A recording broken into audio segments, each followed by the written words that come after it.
Sir, pag decimal divisor, lagi po yes, kailangan, Sir Gab, no? Lagi mo siyang gagawin ganun. Hindi ka kasi pwede mag-divide ng merong decimal. Okay, gawin natin to. Sagutan na muna natin to. Number 20. Ito, itong fraction, kailangan i-decimal muna natin. O, paano natin i-decimal? Ito lang muna ha. Ganito mo siya gagawin. Magdi-divide ka syempre. Yung 4, magiging divisor. Ito naman, magiging dividend. No? Divi. 10. Basta dividend. Ilang 4 makukuha ko sa 3? Wala. Dagdagan ko dito ng decimal. So, ilan na? 7. Multiply mo, magiging 28. 30 minus 28, to yun, di ba? Dagdagan ko pa isa. Ilan? 5. So, magiging 0.75. Pero, naka-percent ka. Okay, bali ito na ngayon yung bago nating form. Okay, tinuro ko to nung nakaraan, kaya kailangan matutunan din ng mga bago. No? Magagamit nyo to, no? Makinig kayo mabuti, ha? Madami pa nanonood sa atin. Okay, so, ito may ginagamit ako, guide lang, ha? Guide. Para hindi ka malito, guide. Ayun, nakapasigaw. Guide! No? Guide! Anong guide na ginagamit natin dito, no? Ako lang gumagamit nito, Sir Tokwa, no? Sa CBRC, Sir Roland, pangalan ko, no? Ako lang gumagamit yan, 80%, tapos 0.8. Para saan yan, sir? Kasi, usually, pag magko-convert tayo ng percent to decimal, or vice versa, nagkakamali tayo kung magmumove ba tayo sa left or magmumove tayo. CBRC, nagturo ko dyan, di ba, na nakaraan sa Tagum. CSE. No? Turo ko dyan sa CSE. Nitong February, andyan ako. Maraming branch ng Mindanao ang nagturo ako dyan. So, dito, malilito ka kung papunta sa percent, decimal, kung pakaliwa, pakanan. Pero alam natin, may 2 moves. No? Yung decimal mo. Hindi lang natin alam kung left or right. Bakit mo nakakalimutan? Kasi nalilito ka. No? Nalilito ka. So, anong ginagawa natin? So, ano yung ginawa mo, sir? May inimbento ako, no? Parang guide para sa mga students ko, no? Bali, ano yun? 0.75%. Ang gagawin mo, itatapat mo tong percent dito para hindi ka malito. 0.75%. Ngayon, bakit 80 sir tas ito? Kasi tinan mo, persento. Ngayon, magmumove ka dito ng 1, 2, para hindi mo makalimutan na pag percent to decimal to the left. No? So, itong guide ko na to, para malaman ko na, ito yung ginawa kay 80% para maging 0.8. Ano yun? Nag-move ka ng to the left. So, 1, 2. No? So, ano sagot natin? 0.0075. Ang sagot doon is letter A. Bakit ganun? Bakit nga, sir? Bakit nga may 80%? Bakit may 0.8? Ayan ay guide. 9 to 12 kung ano yung available tayo dyan. Kailan tayo nagla-live? 9 p.m., minsan 10, minsan 11, minsan 12, minsan 1. Malala na yung 2. Sobrang lala na ng 2. Pero, i-follow nyo lang para mano-notify naman kayo. No? Kung hindi nyo man maabutan yung live ngayon, in-upload naman natin sa ating YT channel, no? Okay? Gusto nyo ba ng isang ganyang example? Ito, sige.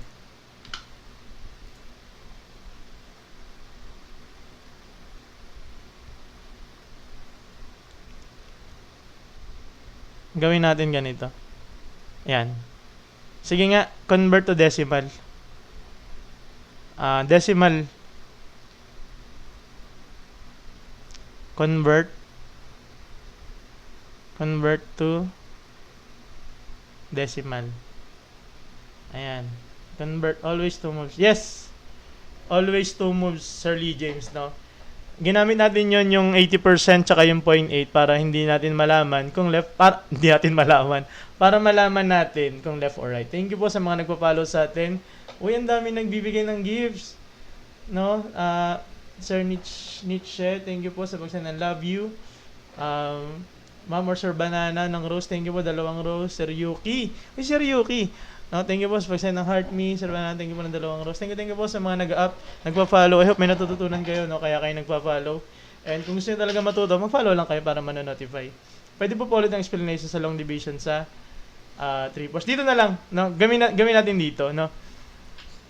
Pareho lang naman to halo. So, halimbawa ganito. Kapag itong 4, alam mo naman ng 4 yan, tapos ito lang i-convert natin sa decimal, ihiwalay mo na siya. Yung 1/2, alam mo naman na 0.5 yan eh, di ba? Kung hindi mo pa siya alam na 0.5, pwede kang maganito. Oh, ngayon, magdi-divide ka. Ilang ano yan, ilang makukuha mo na to sa 1? Wala. Dagdag ka sa 0. No? So, ilang to makukuha mo sa 10? 5. Di ba? Multiply mo ngayon, 5 times to magiging 10, so magiging 0 na. So, si 1/2, 0.5 yun. Tapos itong 4, isasama mo siya, magiging 4.5 na. Tapos itong percent, syempre, ayun yung kasama sa tanong, isasama mo lang. No? So, yung 4.5%, i-convert mo daw saan? Sa decimal. No? Kung biglang isang araw, kaya masyado ka na nagmamadali, tapos nakalimutan mo yung kung paano mo siya i-convert, kung magmo-move ka ba ng 2 moves to the left or right, anong gagawin mo? No, kunyari nakalimutan mo, gagamitin mo tong ano natin, tong 80%, tapos 0.8. Itatapat mo lang siya diyan. No? So, dito, 1, 2. Para daw mapunta siya sa decimal, nag-move ako ng ilan? 2 places to the left. So, mag-move din ako dito. No? Para makuha ko yung decimal. 0.04%. Para saan to? Para hindi ka malito. Left pag decimal, right pag percent. Correct? Yes. Okay? Okay to. Testingin nyo nga to.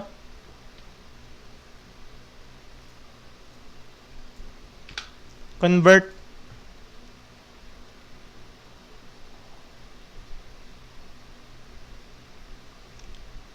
To percent. Convert nyo to percent. Ito. 0.0005 yan. 813. Sige nga. Left pag decimal, right pag whole number. Ito, paano to? Sir Nietzsche. Sige nga. Tingnan nyo nga. I-convert mo daw yung 0.0000813 to percent.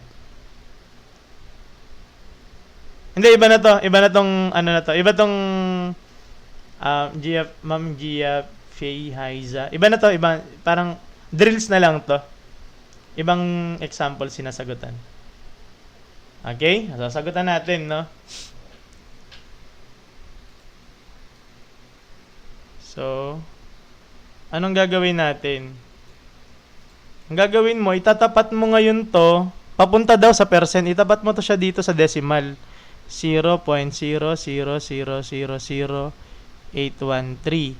Ngayon, anong ginawa ko dito sa 0.8 na to para maging 80%? Nag-move ako ng 1, 2. 2 places to the right. So, 1, 2. So, magiging ilan na lang decimal ko? 1, 2, 3. 813, tapos lagyan mo ng percent. Para manote natin na naka-percent siya. Walang mag-away ha. Very good, no? I hope nagigets nyo yung atin. Okay? Sige, sa mga gusto mag-print screen, pwede yan, ha? Akin naman yung tanong na yan, eh. Okay? Wala lang tayo yung wala lang tayong digital copy nito, no? Hindi ko kasi siya binibigay. So, kung gusto nyo kopyahin, pwede nyo naman kopyahin. Kung gusto nyo ma-review, i-upload naman natin dito sa ating YouTube channel, no? YT channel, no? Bawal para sabihin. Okay? Nagets ba? So, meron pa. Marami pa, no? Hanggang 30 lang siguro, no? Hanggang 30. Sige, pwede, small daw pag may nag-SS,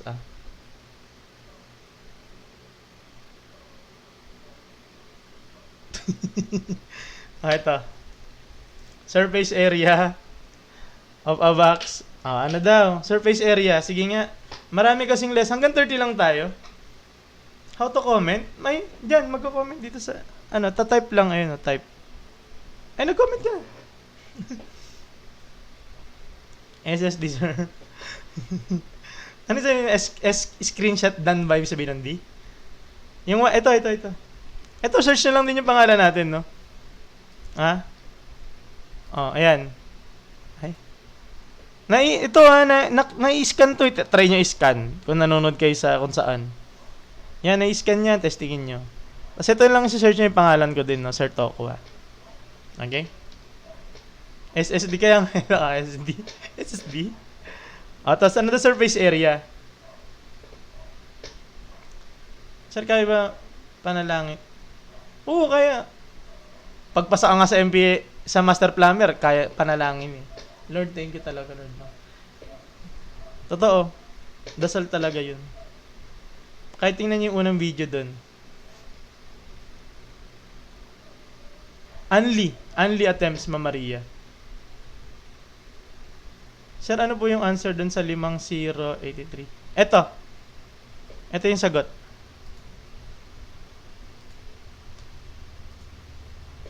Ito. Point. Bali 0. Bali 3 bago mag 813. Tapos lagyan mo percent, ha? Ayan. Okay?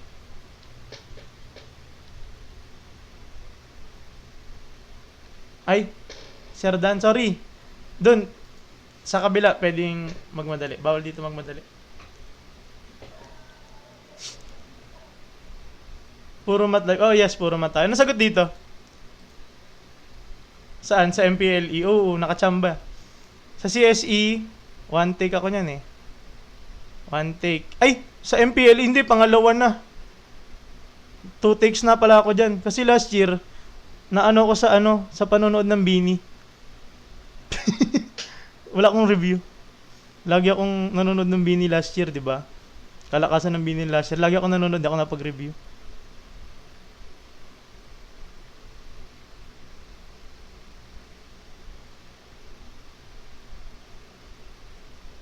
Okay?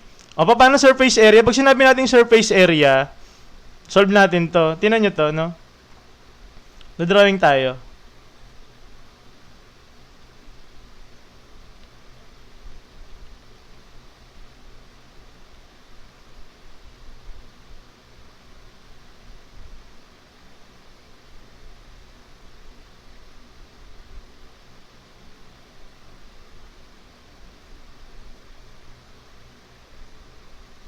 Kunyari, perfecto, no? Ayan. Okay, ano yung surface area?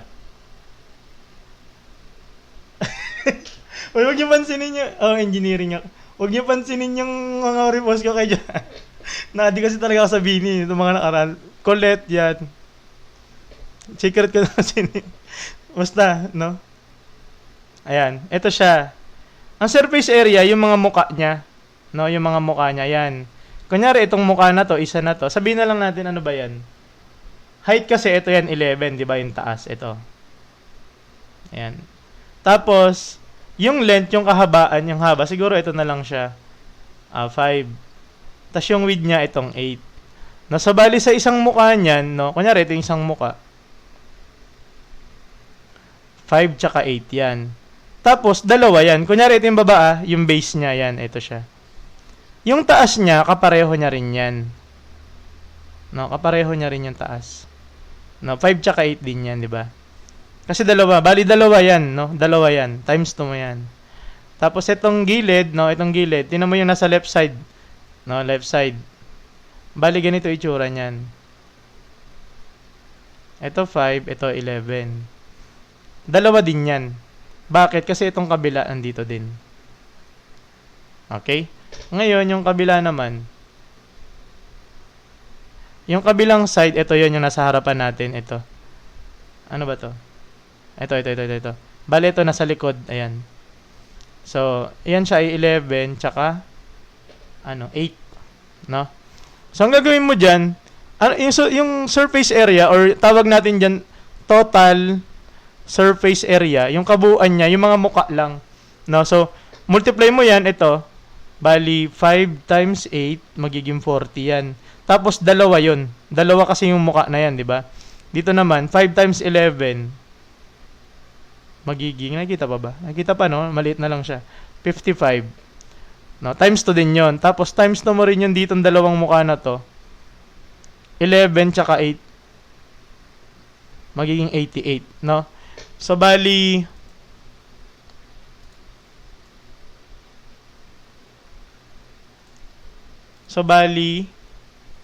meron kang dalawa na 40, may dalawa ka na 55, tsaka may dalawa kang 88. Multiply mo na lang yan.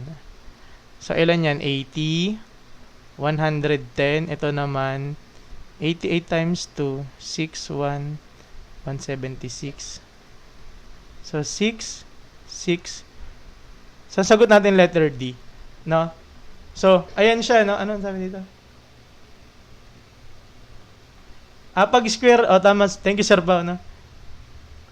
Pagka ganito, pagka surface area, ibig sabihin yung mukha lang, cm lang yon, no? Cm. Kapag ka volume, yan, cm cube, no?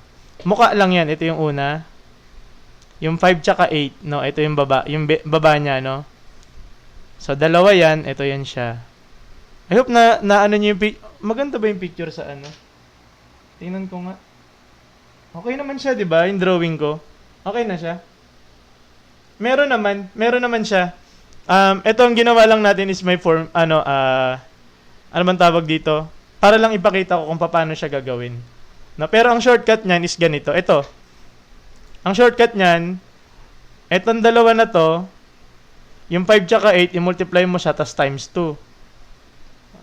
Tapos yung isa naman, parang pagpaparis-parisin mo siya. Kaya ka ba kakakuha ng tatlong pares? Ito, 5, tsaka 8, tapos 11, 5, tapos 11, tsaka 8. Pagparis-parisin mo yan. Tapos i-multiply mo na lang. No? So, I hope na ano niya yan, no? Ito kanina may nagtatanong ng reciprocal. Ito na siya. Thank you sa mga nagpa-follow sa atin, no? May nag-send pa ulit ng gifts, no? Thank you po, no? Ianity or Lianity. Thank you po, no? Pag siya, no? Rosary Yuki, thank you po, no? Sa mga nagpa-follow sa atin, thank you. Reciprocal, Itong reciprocal, pag biglang isang araw na lang, nakita mo na, oy, reciprocal. Ano nga ulit yun? Ano ibig sabihin ng reciprocal? Ang tawag natin dito sa form na to, shortcut to solve the surface area po. Ang shortcut doon is, ano ba yan? 8, 5, and 11. Sige, balikan ko muna yun habang nagsinosolve nyo pa naman to, no? 8 kanina yung isa, ito naman 11, tas ito naman, ano yung kanina? Tatlong sides, 8, 11, tsaka 5, no? Okay. Ang shortcut dyan ganito, i-multiply mo silang dalawa, 88, tas i-times 2 mo, kasi dalawang muka. Itong dalawa, i-multiply mo, magiging, parang yung S-slide, di ba? Habang multiply mo sila, magiging 40. Dalawang mukha din yan. Tapos ito naman, ipag-multiply mo silang dalawa, 55 times 2. Tapos, i-add mo na lang. Kasi kailangan mo makakuha ng 6 na muka. No? So, ayan siya. No? Ayun ang pinaka-shortcut. Wala nang ibang ma-shortcut pa doon. Okay? So, paano naman to? Okay, sa mga hindi nakaabot ng review natin, yung mga bago dito is, ayan, thank you. Ayan, buti na, gets na yun. Ang gagawin natin dito, ito ay naka-mix. Apply to all po ba siya if surface area? Ano yung sabihin ng apply? Ay, thank you po, Ma'am N or Sir, nasa Ma'am April, thank you po, nasa pagsend ng Rose. Ang tawag natin dito is mixed form, no? Or mixed fraction. So, kailangan natin siya para reciprocal. Ganito yung reciprocal. Kunyari, 2/3. Pag sinabi natin reciprocal, ano yun? Reciprocal. Ano siya? Magiging 3 tsaka 2. So, tawag natin dito is denominator. Tawag natin dito is numerator. Denominator. Kapag reciprocal, no? Yung denominator mo magiging numerator, yung numerator mo magiging denominator. So, ganun siya. Okay, kaya naging 3 to. So, dito, pag naka-mix fraction siya, hindi mo siya didiretsong ma-reciprocal. Bakit? Kasi naka-mix siya. So, anong gagawin mo? Kailangan mo muna siyang i-convert sa improper. No? Paano siya i-convert sa improper, sir? Ito siya. I-multiply mo to dito. Ang tawag natin dito, ito yung whole number. Ito naman tawag natin dito kanina, denominator. Ito naman numerator. No, ayun yung parte ng mixed fraction. Yung denominator tsaka yung whole, ipag mo multiply mo, ilan yun? 48, di ba? Tapos, i-add mo yung numerator.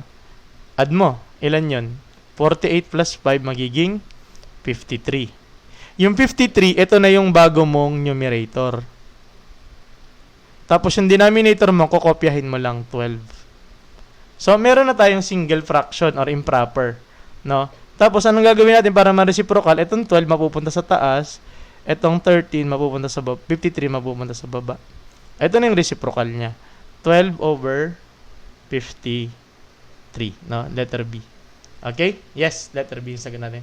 Thank you. Congratulations. Tama. So, what if kung negative 12 yung denominator? Okay lang, magiging negative din yung sagot natin. Paano po yan? Okay, reciprocal ganun lang siya, no? Okay, meron pa tayong may example niya, no? Sa mga bago pa lang, no? Proper to improper fraction. Wala tayong proper to improper. Meron lang. Sige, balikan muna natin to kasi malaking topic to, eh, no?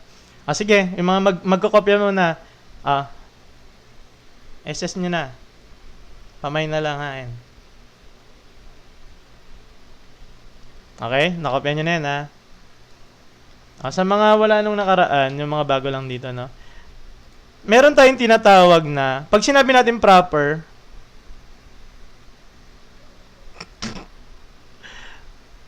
ganito gawin mo. Pag proper, 1, 2, ibig sabihin, yung numerator mo, mas mababa. Mas mababa. Okay, pag proper. Pag improper, ano improper? Thank you po, Ma'am Babes Botona, sa pag-send po ng heart me, no? Pag improper, kunyari, 7 over 3. Mas mababa naman yung numerator mo, denominator. Ano? Tingnan niya, pagka proper, mas mababa yung numerator. Pag improper, yung denominator naman. Okay? Pansinin nyo. Okay? Ngayon, paano naman yung mix? Yung mix. Ito siya, di ba? Kanina yung given natin. Kunyari, 3 tapos 1/2. Ganyan siya. So, ganito siya yung mix natin. Ngayon, ang pwede mo lang pag-convert dyan, itong dalawa na to. No, yung dalawa na yan. Okay? Pero, sakto ba yan? O, sakto siya, no? So, paano natin siya pinagpapapalit-palit yung proper tsaka improper tsaka mix? Ganito lang yan. Kunyari, 7 over 2. Tawag natin dyan is improper. Bakit? Bakit siya improper? Mas mataas yung kanyang numerator. No? So, ang gagawin mo dyan, i-divide mo. Divide mo. No? Ilan to makukuha ko sa 7? Tatlo. Multiply mo, 3 times na magiging 6. Mag-minus mo, magiging 1. Yan, remainder yan. Itong remainder, yan yung magiging numerator mo na bago. Itong divisor mo, yung same pa din, di ba?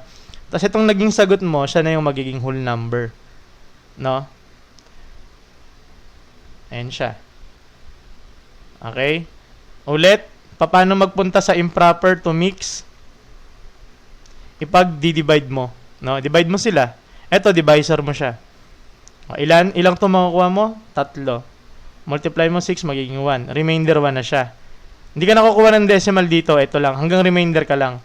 Yung remainder mo, magiging numerator. Yung divisor mo, magiging denominator. Yung nakuha mong sagot, yun yung whole. O ngayon, paano naman yung kanina yung binabalik? Ito, i-multiply mo. Meron. Kaso hindi ko pa na-upload. Mamaya, i-upload ko yung mga fraction. Lesson yun siguro last week. I-upload ko mamaya. Okay? Yung mga, na-download ko na kanina. Ang tagal kasi mag-download ngayon sa TikTok eh. Matagal. No, yung mga lesson natin dito, pag umabot ng 2 hours, natatagal nang mag-download, no? So, itong remainder, ito yan siya, magiging 1. O, paano naman yung pabalik? Pag pabalik, pabalik dito pabalik sa improper naman. Bali, mix to improper, no? Ito multiply mo. Yung denominator tsaka yung whole, i-multiply mo. Ilan yon? 6 paplasan mo nitong numerator, magiging 7. Tapos ito, kukunin mo pa rin, kokopyahin mo pa din. Balik na siya. Okay? Sige, SSD nyo na.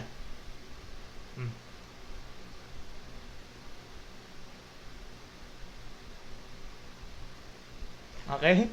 Last. Hindi pa, number 23 pa lang. Sige, hanggang alas 12 tayo ngayon dito. Kung may nanonood, pwede yan. Ha? Hanggang 50 yung item ko eh. Hindi ko na magsawa kayo talaga dito, no? Follow kayo, ha? Para matuto. Bossing. Paano to? May mga lumalabas na ganito, di ba? Ito, jump to. Ma'am Casey, jump to. Mag-follow kayo, ha? Thank you sa mga nag-follow. Ang dami, oh. Very good, no? Palakpakan naman natin yan. Paano to? Sige, pag may nagsagot na 5, sagutan na natin. Wala akong nakikita nagsasagot, eh. Kaya hindi ko sinasagutan, eh. Thank you po. Thank you po. Maraming salamat, no? Say, ooh! Okay, 3 na. 4. Isa pa. Follow na ito, sir. More live ba kahit nakasana ganyan. Ayan. Ayun, matutunan nyo na. Okay na, kompleto na. Yes, kasama siya, no? Okay. Sabi niya, angles of a triangle, yan, thank you sa mga nag-follow sa atin, no?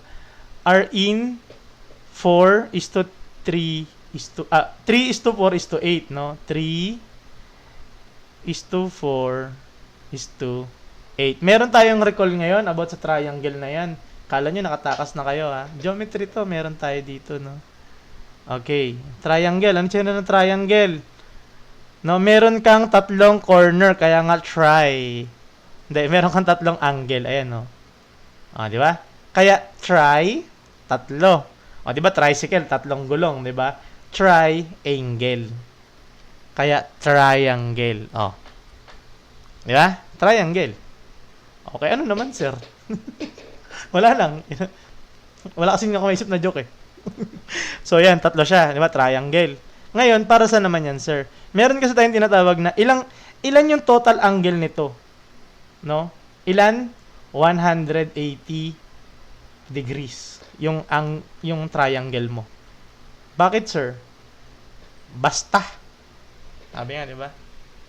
Basta. Sabi ni malupitan, basta. Hindi, joke lang. Basta, ayun talaga rule. Ang total ng mga to, 180. No? Kahit ano-ano yan, basta ang total niya 180. Okay? Ngayon, etong mga angle na to, sabihin natin si A, si B, tsaka si sila. Ayan, ito kunyari na lang yan. A, B, C. Silang 3 yun, kunyari. Di ba? Ngayon, naka-ratio sila ng 3:4:8. No? So, tandaan nyo, pagka nakaganito yung itsura ng proportion natin, ganyan. Anong gagawin natin pagka ganyan? Gagamitin mo yung ADM. Ano ibig sabihin ng ADM, sir? Ano to? Accountancy, business, tsaka management, di ba? Hindi try ko to. Ano to? Geometry. Di ba? Pag di ka STEM, baka ADM ka. Or gas, di ba? Hindi, iba yan. Tama, sir. Ito ay add. Ito ay divide. Ito naman is multiply. Di ba? ABM pala, sorry. Iba yun, no? Iba to. Ayan, 3 sila, no? A, add, divide. Para saan yan, sir? Ganito gagawin natin. Burahin ko na to, ha? Tandaan nyo yan. Okay? Anong gagawin natin? Okay, strand pala. So, add. Tandaan niya, A, D, F. Pag nakakita ka ng ganyan, ha? Yan, 3 na yan. Ang gagamitin natin, anong tawag natin dyan? Partitive proportion. No? Partitive. Cursor. The cursor. Sino ba? Ito? Yung tinuturo natin. Ano to? Halo-halo lang na tanong, no? Kung ako, civil engineering course ko dati, no?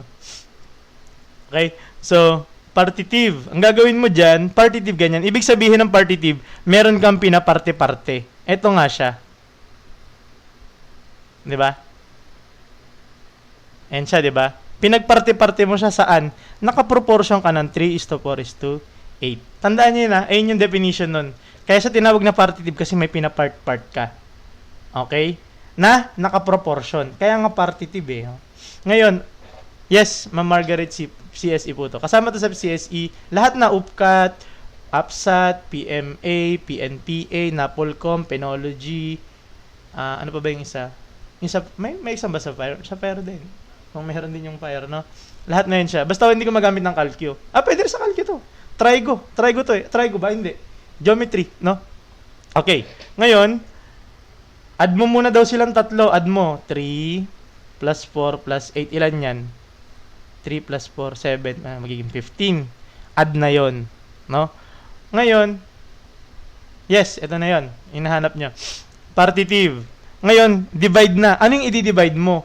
Ano ba yung hahatiin natin? Yung 180 degrees. No, bakit, sir? Kasi ngayon na triangle, angles of triangle. Ang total nun, 180. Siya yung i-divide natin. So, 180 divided by 15. Divide mo ngayon. Kung hindi mo siya, ganitoin mo siya. Ilang 15 makukuha ko ngayon sa nakabalik. Good evening, Sir Garo. Uy, Sir Garo! Good evening. Ayan, mga matagal kong estudyante, Sir Gara.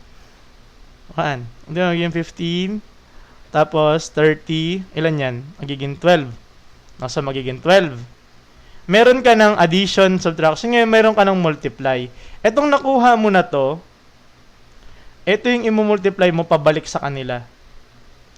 Kay 3:4:5. Multiply mo. 12 times 3, 36. 12 times 4, 48. 12 times 5, 60. Ngayon, sino ang pinakamalaki sa kanila? Possible, Ma'am Rose, meron. Hindi ko lang sure. Pero ito yung mga lesson. Sino pinakamalaki? Ay, anong 8?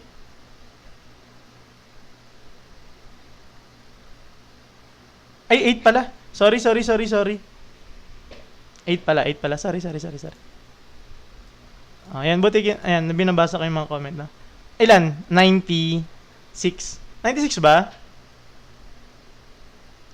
Yan. So, buti na lang. Ibig sabihin may nakikinig pa. No? Very good, no? Mag-tap-tap ngayon mga nakikinig pa, no? Nakakuha ng 96. Tama tayo, 96, no? May magtatanong dyan, syempre.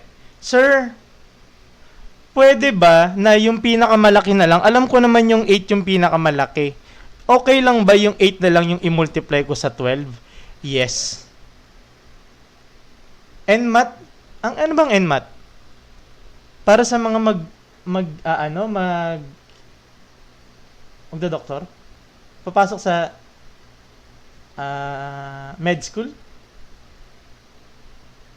Yes? Pwede. General math kasi yun. Tama, sir pa, no? NMAT, lalabas med school. Pwede yan siya. Lalabas din yan, no? Pwede siya. Kahit ito lang yung kunin mo yung pinakamalaki. Kunyari, hinahanap yung pinakamaliit. Alam mo naman 3 pinakamaliit. Ito na lang i-multiply mo. Halo-halo na to. General tong questions natin ngayon. No? Halo-halo siya. Halo-halo. Pwede ba, sir, 3 is to multiply? Hindi pwede. Hindi naman. Yes, lahat ng exam merong math. Okay? Lahat meron.